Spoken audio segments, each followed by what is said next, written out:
साथियों नमस्कार, जय आरसीएम, जय हरि संजीवनी। आज हम जानकारी लेंगे रैपिड, जो हरि संजीवनी का प्रोडक्ट है। रैपिड ये कीटरोधक है। जैसे कि मार्केट में हमें बहुत सारे इंसेक्टिसाइड मिलते हैं, यानी कि कीटनाशक मिलते हैं, लेकिन उसी प्रकार में से एक है रैपिड। लेकिन रैपिड ये कीटनाशक नहीं है, ये कीटरोधक है। तो एक्चुअल रैपिड काम क्या करता है, यानी कि कौन सी कीट को ये रोकने का काम करता है। अगर हम देखते हैं तो आज पूरे भारत में अगर देखा जाए तो जो पत्ता सब्जियां होती है या फल सब्जियां होती है, उनकी खेती बहुत ज़्यादा पैमाने पर पूरे साल भर यानी कि 12 माह होती है। तो ऐसे में ये जो फसलें हैं इनके ऊपर बहुत सारी बीमारियां आती है। उसमें सकिंग पेस्ट भी होते हैं, इंसेक्ट भी होते हैं। तो इसी में से सकिंग पेस्ट यानी कि रज चूसक कीट, ये जो रज चूसक कीट है सबसे पहले हमारे फसलों के ऊपर अटैक कर देती है। और सबसे ज़्यादा जो नुकसान है किसान का, वो ये सकिंग पेस्ट यानी कि रस चूसक कीटक ही करते हैं। तो ऐसे जो रस चूसक कीटक है, इनको रोकने का काम और इनसे हमारे फसल का प्रोटेक्ट करने का काम ये रैपिड करता है।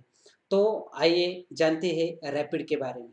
साथियों, रैपिड ये रज चूसक कीट रोधक का ऐसा एक प्रोडक्ट है जो सकिंग पेस्ट को रोकने का काम करता है। साथ साथ उस कीटकों की वजह से जो कुछ फसलों का नुकसान होता है, उस नुकसान से फसलों की सुरक्षा करने में हमें रैपिड की सहायता मिलती है। तो अगर फसलों के बारे में हम देखते हैं तो फसलों के ऊपर अलग अलग पेस्ट आती है, इंसेक्ट आते हैं। जैसे कि अगर सकिंग पेस्ट में देखते हैं तो व्हाइट फ्लाई होती है, थ्रिप्स होते हैं, उसके बाद रेड माइट्स होते हैं, रेड स्पाइडर होते हैं, लिप माइनर होता है। तो ऐसी जो रज चूसक कीटक है, जैसिड्स है, एपिड्स है, ऐसे जो रज चूसक कीटक है, इनको रोकने का काम और इनसे हमारी फसल को बचाने का काम ये रैपिड करता है। इसलिए इसको रज चूसक कीट रोधक ऐसा रैपिड को बोला जाता है। और जो बाकी के इंसेक्ट होते हैं, जैसे कि फ्रूट बोरर है, स्टेम बोरर है, उसके बाद लिप बोरर है, तो इसके लिए हमें रैपिड की कोई भी मदद नहीं मिलती है। तो हमें रैपिड का इस्तेमाल सिर्फ फसलों पर आने वाली जो रज चूसक कीट है, इस रज चूसक कीट को रोकने के लिए ही हम रैपिड का इस्तेमाल कर सकते हैं। रैपिड को हम यूज़ कर सकते हैं। तो साथियों, रैपिड के अंदर क्या है, ऐसा क्या है कि वो ये रज चूसक कीटकों से हमारे फसल की सुरक्षा करता है। तो रैपिड अलग अलग जो नैसर्गिक वनस्पतियां है, इनके अर्कों से बना हुआ एक मिश्रण है। इनके अर्कों से बनाई गया ये कीटरोधक है। तो इसका जब भी हम फसलों के ऊपर छिड़काव करते हैं, एक बात हमें ध्यान रखनी है कि ये जो सकिंग पेस्ट होती है, सकिंग पेस्ट की 3 अवस्थाएँ होती है। जैसे कि पहली अवस्था होती है अंडा अवस्था, यानी कि इस अवस्था में वो जो अंडे होते हैं, वो अंडों में से जो सकिंग पेस्ट होती है, रज चूसक कीट होती है, ये जन्म लेती है। यानी कि इस अंडा अवस्था में हमारे फसल का कोई भी नुकसान इन रज चूसक कीटकों की वजह से नहीं होता है। इसके बाद सेकंड इसकी जो स्टेज है, यानी कि दूसरी अवस्था होती है, वो है निम्फ। निम्फ यानी कि जन्म होने के बाद वो बहुत ही छोटे-छोटे ऐसे कीटक होते हैं, जो जिनका एक ही लक्ष्य होता है, एक ही टारगेट होता है कि उनको जल्दी से जल्दी प्रौढ़ बनना है। अब देखिए, इस अवस्था में जल्दी से जल्दी अगर उनको प्रौढ़ बनना है, तो वो क्या करते हैं, फसलों के ऊपर ऐसा अटैक करते हैं कि फसलों के जो पत्ते होते हैं, पत्तों में से ज़्यादा जो रस होता है, वो चूसने का प्रयास करते हैं, क्योंकि उनको जल्दी से जल्दी प्रौढ़ बनना है। तो वो ज़्यादा से ज़्यादा अटैक कर देती है, ज़्यादा से ज़्यादा निम्फ अवस्था में ये रस चूसने का काम करते हैं। और उसके बाद वो जाते हैं प्रौढ़ अवस्था में। तो प्रौढ़ अवस्था में जाने के बाद उनका टारगेट यही होता है कि उनको प्रजनन करना है और उनकी जो आने वाली पीढ़ी है, उनका उनको जन्म देना है। यही एक उनका मकसद होता है। तो ये प्रौढ़ अवस्था में हमारे फसलों का कोई भी नुकसान नहीं करते हैं और हमारे फसलों में से रस बिल्कुल भी नहीं चूसते हैं, क्योंकि उनका एक ही मकसद है, वो है प्रजनन करना है और उनके आने वाली जो पीढ़ी है, उनको जन्म देना है। तो नुकसान कौन करता है या कौन सी या अवस्था हमारे फसलों के लिए घातक है, हमारे फसलों का नुकसान करती है, वो है निम्फावस्था। बहुत सारे जगह पर अगर हम देखते हैं तो हम क्या कहते हैं, रैपिड का इस्तेमाल किया, फिर भी जो पत्ते हैं वो पत्ते सीधे नहीं हुए, पत्ते पूरी तरह से सिकुड़ गए। ये क्यों होता है? क्योंकि ज़्यादातर किसान जो है वो प्रौढ़ अवस्था में ये कीटक दिखाई देते हैं, आँखों को दिखाई देते हैं, उसके बाद ट्रीटमेंट करते हैं, उपचार करते हैं। तो उसकी वजह से क्या होता है कि उससे पहले ही, यानी कि उसकी पहली वाली जो स्टेज थी, अवस्था थी, निम्फ अवस्था, इसी अवस्था में ये कीटक उनकी फसलों से रस चूस चुके होते हैं और उसी वजह से प्रौढ़ अवस्था में तो वो रस नहीं चूसते हैं, लेकिन दवाई कब गई है, छिड़काव कब किया है, वो प्रौढ़ अवस्था में। इसी वजह से जो नुकसान होना था वो हो चुका था। इस वजह से वो जो पत्ते हैं वो सिकुड़ जाते हैं, पूरी तरह से वो उसकी ग्रोथ फसल की रुक जाती है। तो हमें ज़्यादा से ज़्यादा ये जो रस चूसक कीट है, इसको आने से पहले ही रैपिड का छिड़काव करना बहुत ही ज़रूरी है। क्योंकि क्या होता है, शुरू में तो निम्फ अवस्था में बहुत सारे रस चूसक कीट होती है। अगर निम्फ अवस्था में ही हम रैपिड का छिड़काव कर देते हैं, तो खाने वाली, यानी कि रस चूसने वाली तो निम्फ अवस्था है। तो इसी निम्फ अवस्था में अगर उसके ऊपर रैपिड जाता है, तो रैपिड क्या काम करेगा यहाँ पर कि जैसे ही रैपिड का हम छिड़काव करते हैं और ये जो निम्फ अवस्था में रस चूसक कीट होती है, ये जैसे ही पत्तों से रस चूसने का प्रयास करती है, तो उनका जो थ्रोट होता है वो पूरी तरह से चॉकअप हो जाता है। आप देखिए, थ्रोट चॉकअप हो गया मतलब वो कोई भी अन्न फसलों से नहीं ले सकते, यानी कि जो रस वो चूसते हैं वो रस चूसकर वो नहीं ले पाते हैं।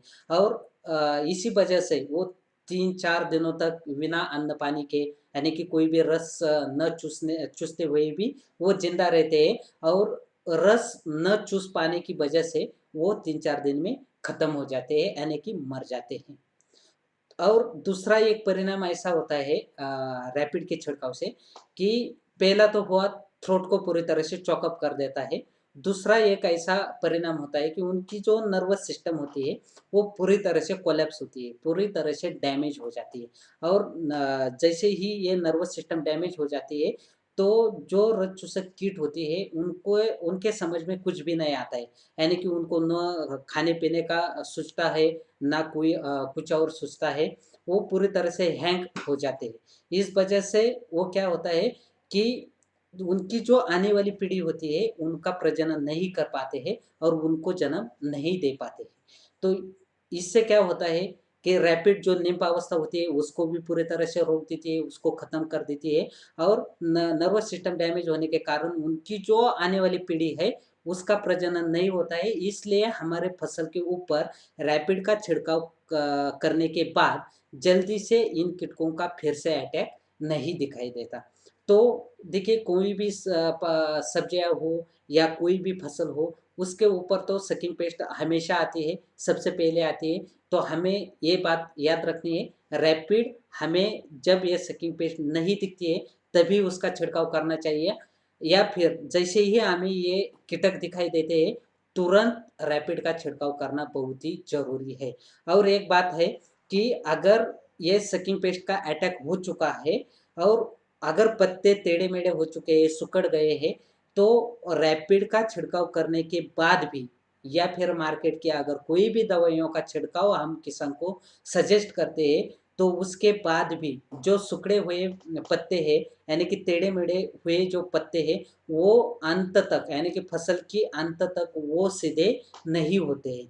तो अगर रैपिड का छिड़काव किया जाता है, पत्ते सिकुड़े हुए हैं, टेढ़े-मेढ़े हैं, रैपिड का छिड़काव किया जाता है, तो रैपिड पूरी तरह से उन इंसेक्ट को रोकने का काम करता है, उनका जल्दी से अटैक नहीं होने देता है और ज़्यादा नुकसान रैपिड नहीं होने देता है और जो नए पत्ते आने वाले हैं, उनको फ्रेश रखता है। यानी कि उनका वो जो सकिंग पेस्ट की वजह से डैमेज होने वाले नए पत्ते होते हैं, उनको डैमेज नहीं होने देता है। तो ये सबसे बड़ा फ़ायदा है। और देखिए रैपिड आप कितनी बार इस्तेमाल करना चाहिए, ये बहुत सारी समस्याएँ किसानों के सामने भी होती है, हमारे सामने भी होती है। क्योंकि अगर किसान के पास हम जाते हैं तो किसान बोलते हैं कि अभी रैपिड का छिड़काव करने के बाद कितने दिनों में छिड़काव करना पड़ेगा। तो देखिए ये सकिंग पेस्ट क्या होती है, आजू-बाजू में भी बहुत सारे प्लॉट होते हैं। अगर हम बीच वाले प्लॉट में रैपिड का इस्तेमाल करते हैं, लेकिन उसके बाद आजू-बाजू के खेतों में अगर कोई भी ट्रीटमेंट नहीं जाती है, कोई भी छिड़काव नहीं जाता है, तो वहाँ के कीटक जो होते हैं वो रैपिड का छिड़काव करने के बाद 3-4 दिन बाद इस खेत में आकर बैठते हैं।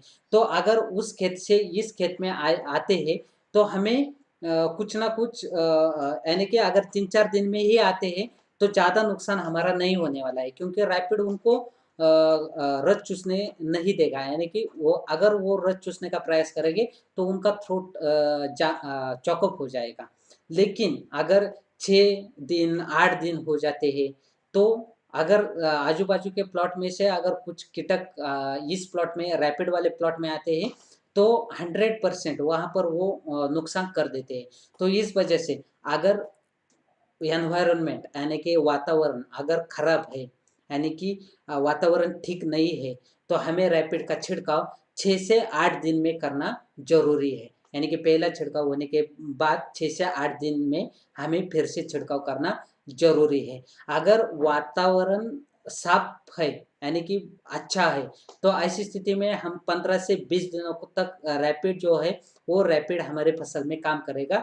और 15 से 20 दिन में हमें छिड़काव की ज़रूरत पड़ेगी। लेकिन ये सब कुछ जो डिपेंड है, वो सकिंग पेस्ट के अटैक के ऊपर और ये वातावरण के ऊपर।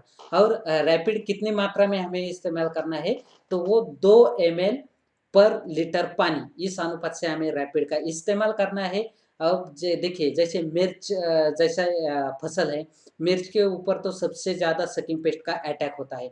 और मिर्च एक ऐसा बहुत ही सेंसिटिव फसल है, जैसे कि अगर थोड़ी भी सकिंग पेस्ट का अटैक हो जाता है, तो वो तुरंत उसके जो पत्ते होते हैं वो सिकुड़ जाते हैं, टेढ़े-मेढ़े हो जाते हैं। उसको चिली लिप कर्ल बोला जाता है। और पूरे इंडिया में, पूरे हिंदुस्तान में किसान इसी मिर्च की फसल लेने वाले जो किसान है, वो सकिंग पेस्ट से ही ज़्यादा से ज़्यादा परेशान है।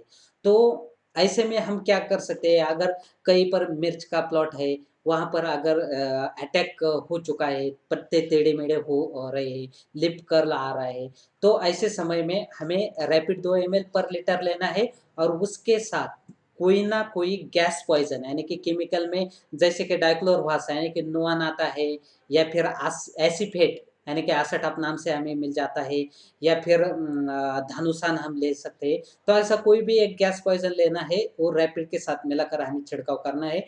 तो उससे क्या होता है, जल्द से जल्द हम उस बीमारी को, उन रक्त चूसक कीटकों को ऐसे सेंसिटिव फसलों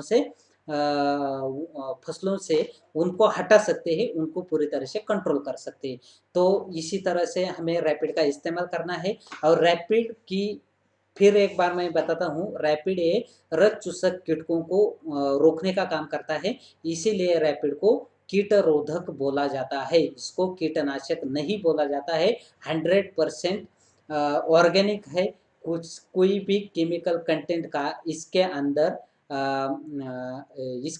कोई केमिकल कंटेंट को नहीं मिलाया है। ये 100% प्योर ऐसा ऑर्गेनिक रक्त चूसक कीट रोधक है। तो साथियों, इस तरह से हम हर हफ्ते में एक-एक प्रोडक्ट की पूरी तरह से जानकारी लेने ही वाले हैं। अगर आपको और भी कुछ सहायता चाहिए, तो हरी संजीवनी के व्हाट्सएप ग्रुप का इस्तेमाल कीजिए। आप हरी संजीवनी टीम से हर वक़्त आपको जो मदद चाहिए, जो सहायता चाहिए, वो ले सकते हैं। इसके साथ-साथ www.harisanjeevani.in इस वेबसाइट को विज़िट दीजिए। इसमें आपको पूरे जो प्रोडक्ट है हरी संजीवनी के, उनके वीडियोज़ मिल जाएँगे, उनकी प्रोडक्ट की पूरी तरह से इन्फॉर्मेशन मिल जाएगी, उनके ब्रोचर आपको देखने को मिलेंगे। वहाँ यहाँ पर आपको अलग-अलग जो फसलें हैं, इनकी पीडीएफ फाइल भी आपको डाउनलोड आप कर सकते हैं। इसके साथ-साथ जो एग्रीकल्चर यूनिवर्सिटीज़ के जो टेस्ट रिपोर्ट है हरी संजीवनी के, हरी संजीवनी है, रैपिड है इनके। इसके साथ साथ सॉइल हेल्थ है, फ्रूट स्पेशल है, और जो गवर्नमेंट लैब टेस्टिंग रिपोर्ट है, वो रिपोर्ट भी आप डाउनलोड कर सकते हैं वेबसाइट से। तो आप इस वेबसाइट को ज़्यादा से ज़्यादा इस्तेमाल कीजिए, ज़्यादा से ज़्यादा इस वेबसाइट का आप मज़ा ले सकते हैं, आप इसका उपयोग कर सकते हैं। तो इससे आपको ज़्यादा से ज़्यादा बिजनेस ग्रो करने में आपको मदद मिलेगी। किसानों को आप इसमें से बहुत सारे कुछ चीज़ें दिखा सकते हैं। हरी संजीवनी का यूट्यूब चैनल है, उस पे अलग-अलग फसलों के ऊपर लिए गए जो रिज़ल्ट है, उनके वीडियोज़ है, वो भी हम किसानों को दिखा सकते हैं, या फिर हमारे पूरी टीम को हम दिखा सकते हैं। यूनिक एजुकेशन सिस्टम चैनल के ऊपर अलग-अलग जैसे कि सॉइल हेल्थ है, उसके बाद प्लांट हेल्थ है, हरी संजीवनी है, बहुत ही शानदार, जानदार ऐसे सेमिनार्स है, प्रोडक्ट की इन्फॉर्मेशन है, वो भी हम किसानों को दिखा सकते हैं, हम खुद भी उसको देख सकते हैं। इसके साथ-साथ हम हमारी टीम को भी वो चीज़ें दिखा सकते हैं। तो इससे हमें बहुत लाभ मिलता है, इसके साथ-साथ इसका हमें बहुत ही फ़ायदा मिलता है। तो साथियों, इस हफ़्ते हम यहीं पर रुकते हैं, आने वाले मंडे को हम फिर एक बार दूसरा प्रोडक्ट लेके आपके सामने हाज़िर होंगे। जय आरसीएम, जय हरी संजीवनी। जहर मुक्त खेती, जहर मुक्त खाना, स्वस्थ भारत का निर्माण। जय जवान जय किसान। लाए हरित संजीवनी, पाए हरित संजीवनी, लाए हरित संजीवनी, पाए हरित संजीवनी।